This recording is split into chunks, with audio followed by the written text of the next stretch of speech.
And here we are, and we're back after about 3 weeks, I think, isn't it? Three, maybe a whole month. It's been quite a bit. Yeah. It has, yeah. My apologies. I got a bit mixed up on a couple of dates, actually. And I think I ended up pushing us back a week further than we probably needed to. But here we are. We're back anyway. So back to our regular scheduled bi-weekly or fortnightly program. Yep, absolutely. So how have you been since it's been so long? We need to catch up. Exactly. Yes. So no, pretty good. So we've had funny weather here in Queensland, Australia. Usually it's quite a warm part of the country, but the last couple of summers have been quite cool and very rainy. And we're entering December here, which should get quite warm, and it's only moderately warm. I think it's starting to warm up now, but yeah, we've probably missed a month of sort of warm weather, which, to be honest, I'm okay with that. Sounds good. I didn't mind the cool weather. Absolutely. I mean, it's getting a little bit cold here, but it's Florida, so it's a far cry from what I've become used to in Minnesota. It's probably freezing cold there by now. Yeah. But it's only starting to get a little bit cool here. So yeah. So I never went to Minnesota, but as you know, I did live in the GTA, Greater Toronto area for nearly 8 years. Mm-hmm. So what do you think? Is it sort of comparable in temperature, or maybe even a little colder in Minnesota, maybe? It gets pretty cold. Supposedly it went Mars levels of cold once, but that's what I hear anyway. I wasn't there, but yeah, it gets pretty cold, and it gets really annoying when you have to kind of jumpstart your car all the time because it's so cold. Okay, yeah. In Toronto, generally in winter didn't get much below -20 Celsius. Occasionally it did.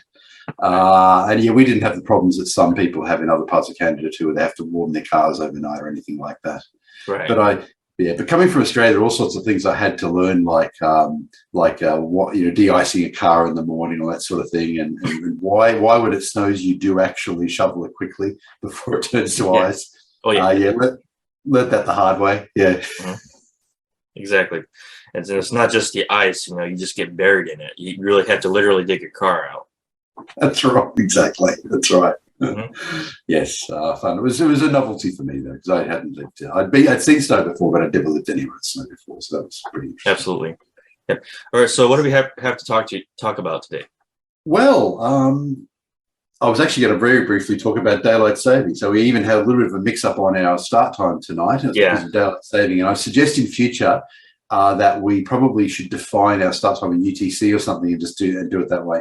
And we're going to be having, because that'll probably be more useful in the future, because we're going to be having some more guests on and sort of panel discussions going forward. Right, exactly. Yes. So here in Queensland, we don't have daylight saving. And it's interesting, actually, because what they've sort of pushed for it for a long time. And there were all sorts of interesting arguments made about why we don't want daylight saving. Some people said they made the curtains fade, which is, of course, apparently does confuse the cows. That's actually true. The cows actually get used to milking time, and if you suddenly change the clock, they all get confused for about a week. So that's actually one of the arguments against it. But yeah, it looks like here in Queensland we're probably not going to get daylight saving. I personally don't have a problem with it, but the computers and things still stumble over the transition, which absolutely amazes me, because daylight saving has been around since the 1920s. And computers still have a problem, and recordings fail, and all sorts of things. Yeah, that's very strange to me. I mean, I'm kind of used to not really turning back a lot of my clocks anymore or anything like that, because the more digitized we are, the more it accounts for it. But still, there's something that falls on the wayside. I still have to do it for my car, and that's not a primitive car at all. So. Yep, exactly. That's right. And that's another thing too, the fact that not every device is automatically syncing to NTP or anything like that. So we've got it. I think, probably if we define in terms of future meetings in terms of UTC, that's probably the safe way to go. Okay, yeah, sounds good. Yeah. Right. So yesterday was International Men's Day. So, and you were, I hear you were in a panel discussion? Yeah, it was actually a press conference. So it was actually probably I was contacted probably a fairly short notice. It was just sort of about a day before, and Deepika Bhadraj from India contacted me. She's done a couple of documentaries. She's done Martyrs of Marriage, which we had at ICMI 17, and her new documentary is India's Sons, which is about the very high rate of false accusations against men in India. Of course, there are false accusations in other countries too, but there's a few particularly unique aspects to it in India. Hmm. And yeah, so this was a press conference. So it was actually interesting. There were quite a few people there. There were a few people from the actual making of the documentary. There was actually a former TV and movie star. I think she may actually be doing a few things actually. Okay. Pooja Bedi is her name, and I had the opportunity to meet her, which was lovely. So she's apparently very well known in India, and she's become an active advocate for men's issues in India, which is absolutely fabulous. So she's got a very high profile. So it's really great that she's out there doing that. But it's interesting, she was explaining how she actually comes from a long line of women's rights activists in India. Okay. And and so her grandmother and her mother both were, and she's done it too. And now she feels that the need in India is actually for men's rights activists. And so she's actually still switched her focus, if you like, and is now focusing on that in India, which is great. Right. Well, based on what I know about India, it's probably one of the most misandric sort of nations out there, I think. So it's amazing that, we talk about MRAs and stuff like that, but it actually still amazes me that there's anyone in India that does this. It's quite impressive. It's quite, well, I was reading, absolutely, there are. I mean, there's Deepika herself, for example, who's been out there doing this, fighting the good fight for a number of years. I probably like that our community's a minority of women, but certainly they tend to be more active, actually. The women who are involved, so sort of among the men, we have sort of some men who are very active and probably a larger group of men who aren't very active, but the women who get involved tend to be very active. So that's certainly been my experience. So it's great that she's out there doing it, but you're absolutely right. There's a lot of problems in India, and some of them are quite specific to India, and that's true in other countries too, of course. Israel and Spain are another couple of countries which are very misandric in different ways. Right. So in India they've got what they've got is one particular problem they have is that if a man promises marriage to the woman and they have sex and then he breaks it off, the women have been going after the men with a rape accusation, because and this has been something that even the courts have been upholding, by virtue of, I understand it, the fact that the promise of marriage was basically deemed to be part of the consent, and so the women have been going after these men and this sort of thing, and this is one of the things that they're trying to get changed. And also true, there are false accusations in there when the men didn't necessarily promise marriage, and the women have got after them anyway. So yes, very, very interesting. And there were about probably 15 or 20 journalists there, and really, interesting discussion we had. Sure. Is it going to be available at some point? Thank you. That's the next point I was going to mention, actually. India's Sons is available now on the website. So as I understand, there's actually an introductory price at the moment. And you go on there and you pay it, and it's available for streaming for 48 hours from when you purchase. So that's the situation at the moment. I think later on there'll be different options, but at the moment this is sort of just something that's just happened in the last couple of days that now that's available to stream. We encourage everybody to go on and have a look at this documentary, India's Sons. Absolutely, I'll be looking forward to that one. So. This is gotten me thinking to the general subject of marriage. Now, you and I, we're married men, right? So I was just kind of just thinking about the fact that recently, we're cautioning men against marrying in today's society. So is there kind of like how do we reconcile the fact that we're married men and we're advocating for this thing? It's just something I kind of want to talk about at some point, and might as well talk about it now. Great. So I have spent some time thinking about this, and to me, I've said that one of the differences between MGTOW and men's rights is MGTOW say don't get married. MRAs, I would say, are more likely to say understand the implications of what you're getting yourself into. So don't get married, but understand the risks associated with it, and understand the risks associated with marrying in a Western country and potentially even marrying a Western woman and so forth, versus maybe looking for women in other countries, but then sort of going to the side. Women in traditional societies there may be a different set of problems there as well. So you may avoid some of the problems with feminism in the West, but there are other problems associated with marrying into certain cultures. So I would suggest men always just understand the implications of the choices they are making. Right. Yeah. That's the way I put it anyway.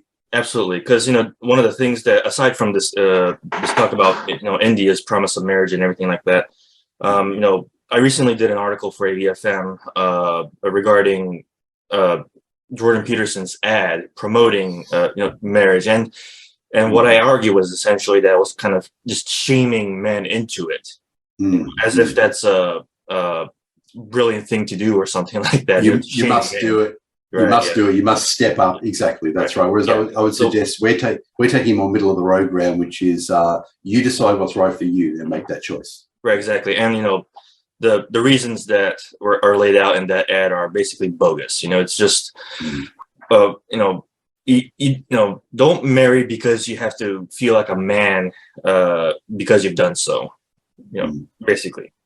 Yeah, and that comes back to we often say about putting men back on the plantation. There's that constant demand and obligations and so forth that men have experienced throughout history, and that we're saying no, it's time for something new now.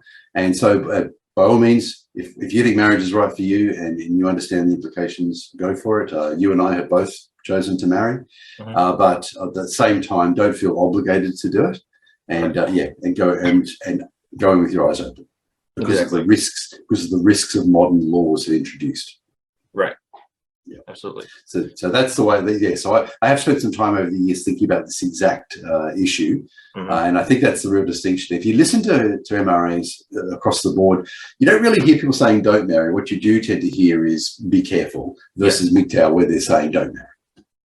Exactly, or at least the big culture surrounding it. Anyway, I think when it comes, men front the marriage thing so much because of the woman's wishes. They want this big wedding, and what's the payoff they get? Yeah.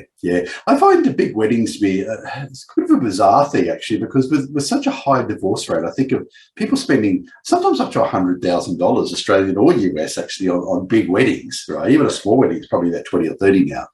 And there might, some cases, they're divorced in a few years, and that's absolutely extraordinary in my view. So to be honest, my wife and I did not have a big wedding. We had it was quite a small ceremony. The reason was I was migrating to Canada. Migration costs money. There's a lot of expenses around it. As on top of the visa application cost, you've got a lot of other expenses. We were saving money. We wanted to establish ourselves in Canada, and my wife was living there. I wanted to establish myself there, and so we didn't spend a lot of money on our wedding, and we just had a great little fun wedding actually. So. And our particular wedding was actually themed with animals, because it was actually at a sort of an animal park in Australia, at a venue that was bordering on an area where there were a lot of. So we had wallabies coming through. There were small kangaroos. We had wallabies wandering through, and this sort of thing. And particularly, my wife coming from overseas, and a few guests from different places. That was fun. So you don't have to spend a lot of money on a wedding, and it can be a fun wedding. Yeah. Right. Well, I think we made sure that nobody else knew about it except for like a very immediate family or something like that. It was just a justice of the peace kind of a thing, we kept it low key as possible. No big deal, Nice. Yeah. Right. So how long have you been married, if you don't mind me asking? Since mid 2016. All right. Nice. Cool. I've just passed 20 years. But I'm a bit older than you are, so yeah, of course, a bit, just a bit. Yeah, exactly. That's right. Very, very cool. Yeah, exactly. So there was one more thing we were going to mention, and then see what else comes up. But cup noodles. Well, I just happened to I was telling you the other day. Every time I have an authentic cup noodles, because sometimes I'm working late and I gotta have something simple, and I really do like it. Is just I think of its inventor, Momofuku Ando, who's a Taiwanese Japanese, basically became a naturalized citizen, but he basically invented the whole flash frying technique that in essence kind of saved Japan's hunger problems in the post-war period. And he was just saying, well, noodles are probably something that Japanese people are more familiar with, instead of the bread that was being pushed at the time by the government. for some reason, because first at the time, Japanese people weren't so used to bread so much; they were used to noodles. Yeah, and apparently the US was bringing in wheat flour, sorry, in the post-war period, I guess. Yes, that's the idea, right? Yeah, but yeah. So after a couple years of experimentation, he finally perfected something called chicken ramen. Now, it's not putting chickens in the ramen or anything like that. It was just a flavor at the time. But even chicken ramen, I've had it in the past few years, and you can make it in a minute. A lot of ramen you can make in like 3 minutes, but this one takes a minute because the noodles are kind of thin, and yeah, it's pretty good stuff. And he also invented cup noodles and everything like that. So I just love inventions, just things men do to really impact the culture and everything like that.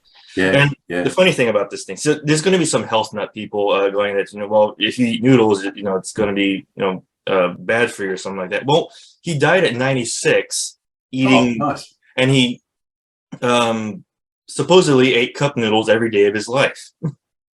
Nice.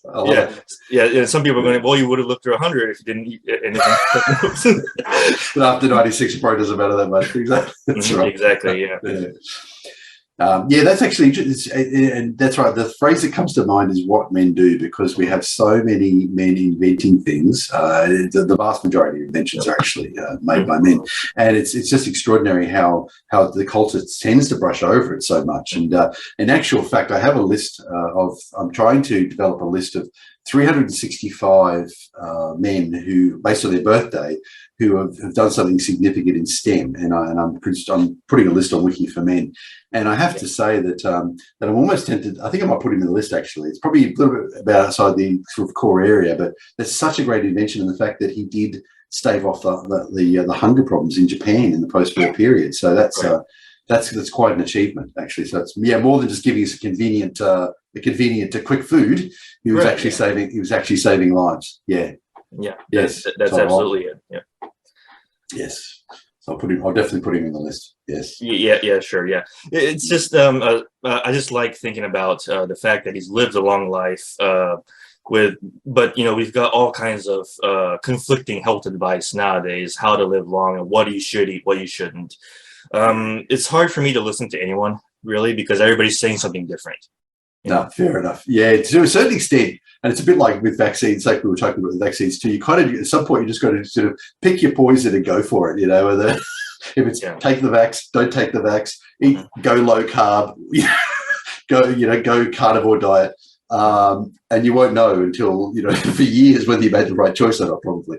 So I personally have gone low carb. I went low carb a couple of years ago. It's worked for me. That's all I'll say. And the reason it's worked, so much as I love noodles, actually, I've had to be a bit careful about not having. I'm low carb, not no carb, so I do have some stuff, but it's got to be more of an occasional thing rather than all the time. But part of the reason I went low carb is because for decades I really just ate whatever I wanted, and it reached a point where I pretty much needed to improve my diet, so I did. And I've lost quite a lot of weight since I did that 2 years ago. Right, exactly. Right, because that's whatever works for you is probably like the best way to describe this whole thing, because I really don't think that one size fits all when it comes to the diet thing. Because we in the past few years we've been hearing a lot about this carnivore diet and stuff like that, but it was invented by somebody who not invented, but it was promoted by so obviously the person that's coming to mind right now is Michaela Peterson, who's been pushing this thing, and Jordan Peterson's kind of been pushing it a little bit, I think, because it helps with his mood or something like that. But Jordan, and especially his daughter, they've been pretty severely immunocompromised, I think, right? And so, do you mean before they started the carnivore diet, or after? Yes, exactly. So before, okay, right. That's my knowledge anyway. Someone correct me if I'm wrong, but I'm pretty sure they've been having like a lot of problems before, so they kind of had to resort to this sort of thing. So it's sometimes strange to me that this sort of thing will be marketed en masse. I think putting it towards people who don't have the same problems they have. So I think there's something kind of wrong with that. Yeah, no, that's a good point. One other concern I do have about the carnivore diet, because one way it differs from, say, a low carb diet, is in a low carb diet, I'll eat a lot of vegetables. And it happens to be the case that I actually really like vegetables. So, so eating a lot of vegetables is no problem for me. So I eat beet, vegetables, I avoid, a lot of wheat and so forth. But one of the arguments that they make for the carnivore diet is that it's basically the prehistoric diet, and that's what humans ate for almost all the time that humans have been around. But one of the things they're looking at the moment is whether our gut flora today is the same as it was 10 or 20,000 years ago, right? Mm-hmm. So it may be the gut flora is different, and therefore our ability to process the food is different. And in actual fact, there was, I think, an anthropologist did this. He actually extinguished his own gut flora, okay, and then, with the consent of the individual, the hunter-gatherer, he introduced gut flora from a hunter-gatherer into his own gut, so that he would acquire, his gut would be populated, the colon itself will be populated with the flora of the hunter-gatherer.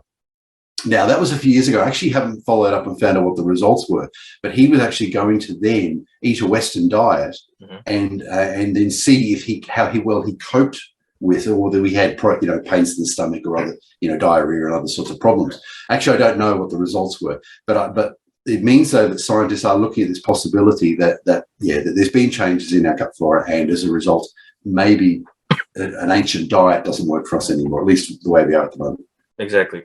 So yeah, one thing that's when it comes to diet is that, like, I've said just now that I don't really listen to people when it comes to diet, but one thing I'm kind of personally sure of is that if one thing kind of sets your system out of whack, it's not a good place to be. Like, perhaps you should be able to eat most things sometimes. Yes, and in actual fact, one of the differences between hunter-gatherer diets and our diet was actually that they tended to be opportunistic. I remember now, actually, in fact, I actually talk about this in my book a little bit. Just touch on it a little bit, but because I do talk about diet, I do talk about the development of agriculture in the book, as I mentioned in a previous episode, that hunter-gatherers were opportunistic, and so they tended to eat a wider variety of foods than we do. That was actually one of the arguments that's actually been put forward. Right. And when agriculture developed, we shifted to a diet of eating things that basically were hardy and easy to grow. And as a result, we actually grew and ate less foods than a hunter-gatherer did. So there's a fairly good argument to suggest that hunter-gatherers don't have things like deficiencies in certain elements and so forth, because across a week, a day or a week or a year, they encounter enough of everything to make sure they've got enough chromium in their system and all those other trace elements you need for optimum health. Whereas we don't necessarily do that because we have such a limited diet, relatively speaking. Exactly.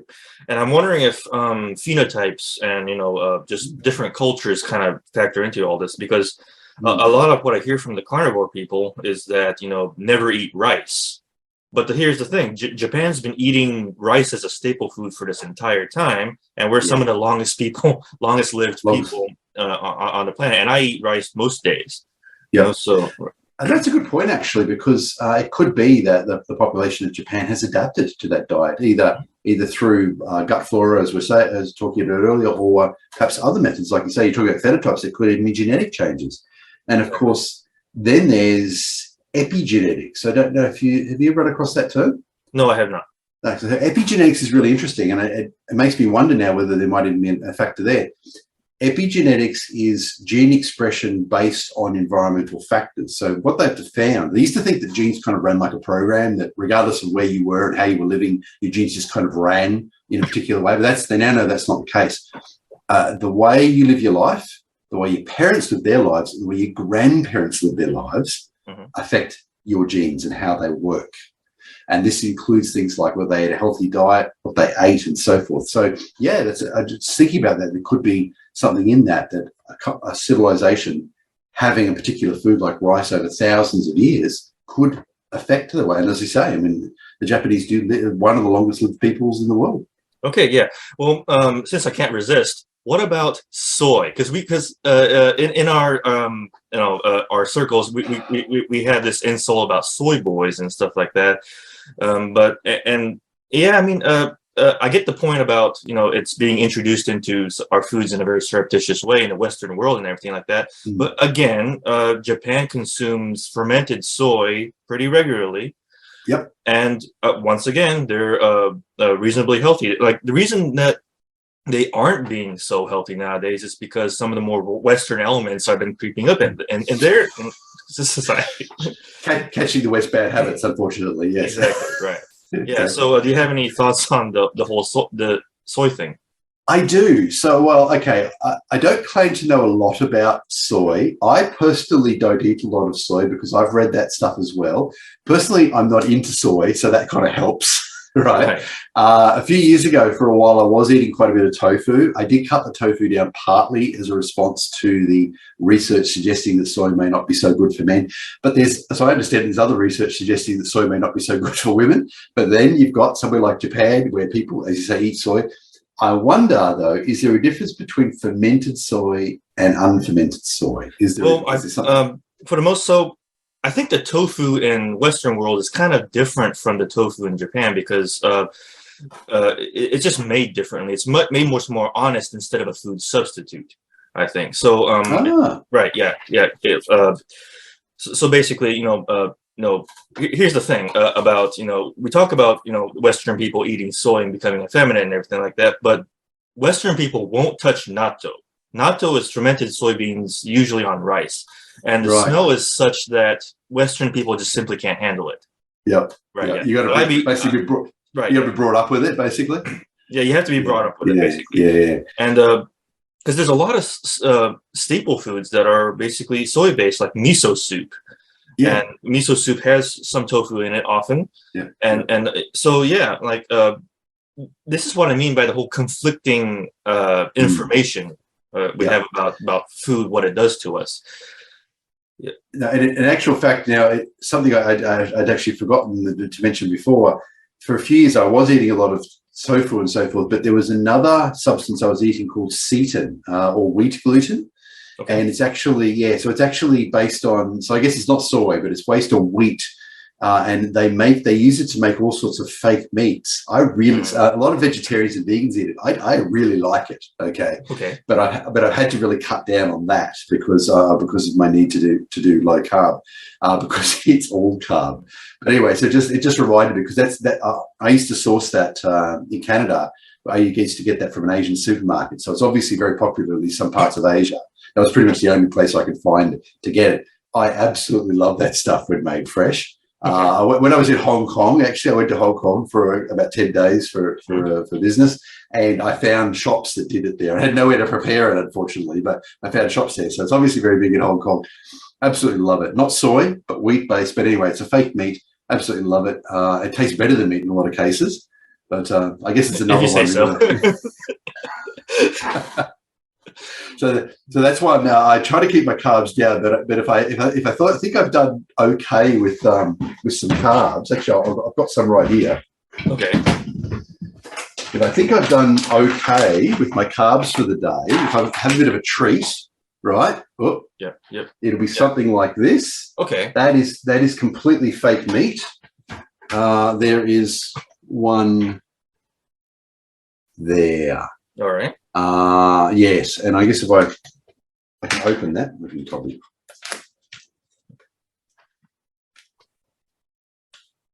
Oh, there we go. Light it up. There we go. Right. That's completely fake meat, and they're little snacks I keep around as a treat if I think I've done okay and haven't eaten low enough carb that I can justify having one because there's 7 grams of carbs each. These anyway. So I'll have that in a minute. Have that after a show. So anyway, yeah, so I'm quite a fan of fake meat. As I said, I have eaten soy-based ones, but I have cut them down over the years for a variety of reasons. Right, so. Sure, yeah. Like, this is probably going to be a pretty controversial episode because of this subject alone.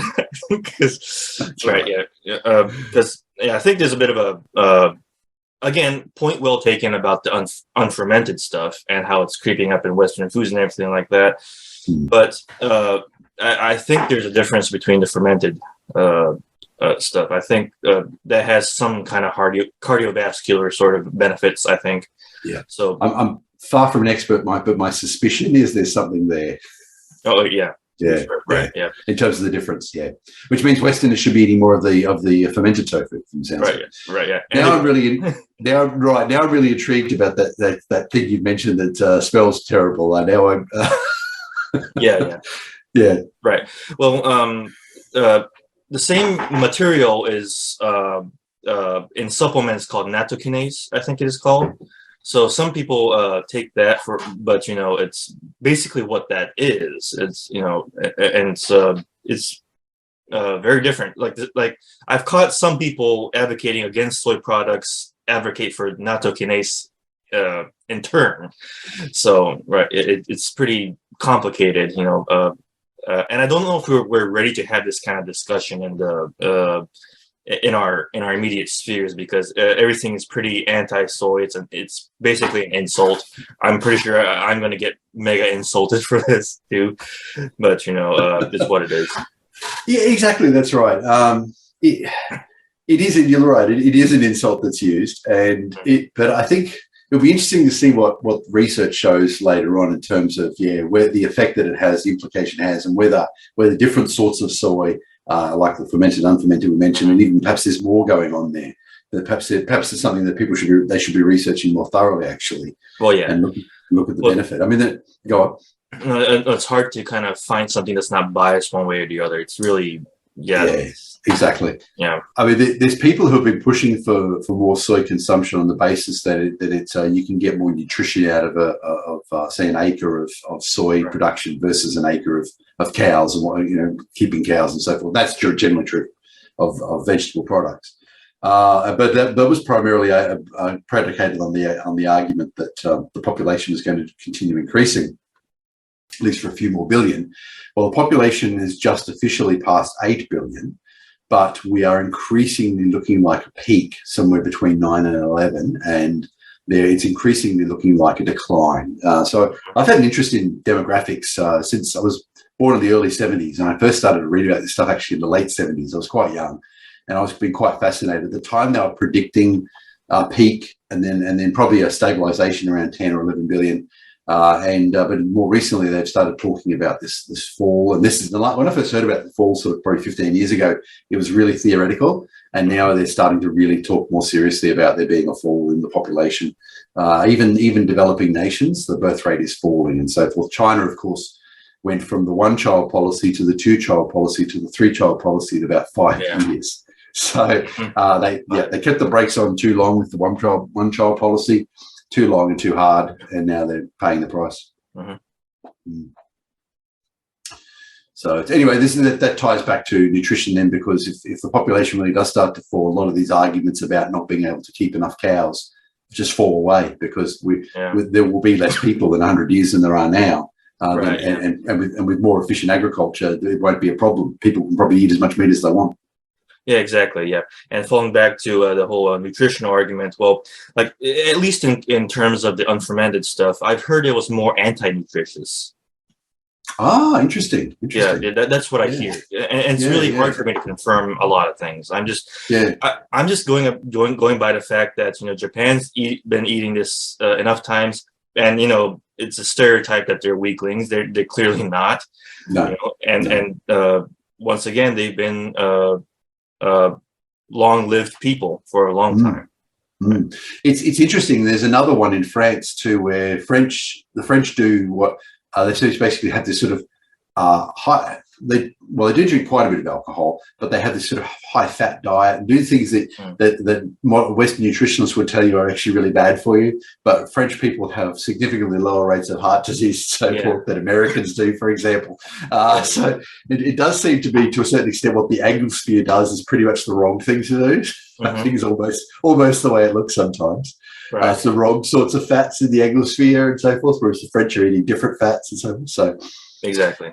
Yes. So I'm on low carb. I've gone low carb, low sugar. It just has worked for me. I do eat quite a bit of fat on the basis that I think the evidence suggests that it's okay. And as I said, it's so far so good. It seems to be working for me. So that's good. Yep.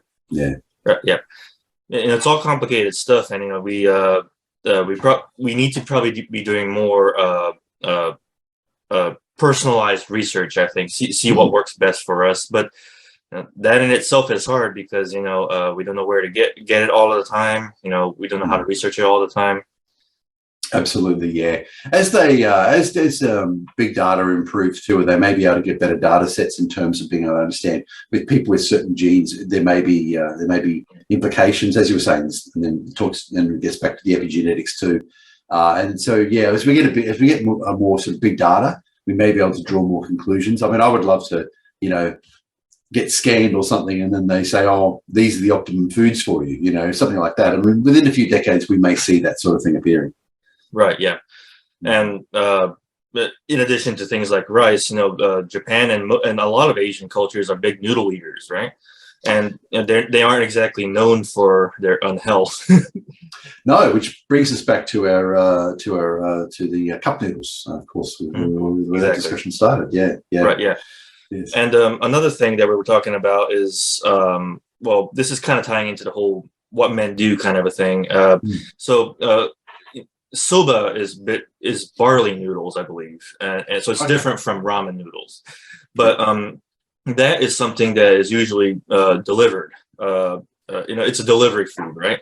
Oh, okay. Yeah. I mean, it can be delivered, but they would kind of stack them. Like say this is like a case of soba noodles, and you keep on stacking.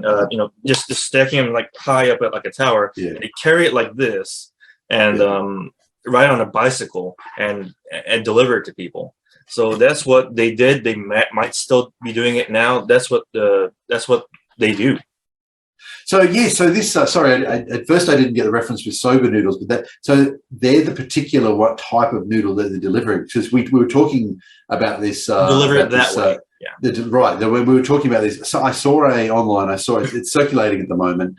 There's a picture of a guy with about sort of, I don't know, 3 meters of noodles stacked on his shoulder or something. And it looks unreal. It really does. And I was pointed actually in an article where there are about half a dozen pictures of these guys doing this. And like you say, they're all men, actually, what men do.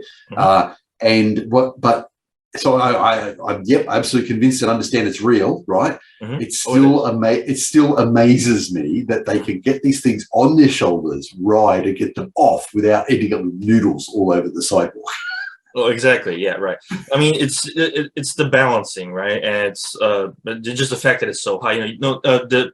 The cases or the plates cases, they're made to be stackable, but that's not it. That's not just it. It's the fact that it's a lot, and if you're not careful, you're still gonna topple over, and you're doing it on a bicycle too. So. Yes, absolutely. So I figured they had to be built to be stackable, but even so, as you say, despite that, just getting off. If there's a video available of one of these guys getting off a bicycle, I'd really like to see it. Actually, oh yeah. So I might see if I can find one. Yeah, it's just absolutely extraordinary. So if anyone hasn't seen these guys, go try to find pictures or videos of them. It's absolutely extraordinary. So yeah, so it's particular soba noodles. That's interesting. Yeah, right. Yeah, but it's not the only noodle that can be delivered, of course. And ramen noodles are delivered kind of differently. They're more one by one kind of. And they're usually like a metallic box, and you just put it in there. You still have to balance them because it's a bowl, and there's the contents and the liquid in it. But but they still they also do get delivered, and so yeah.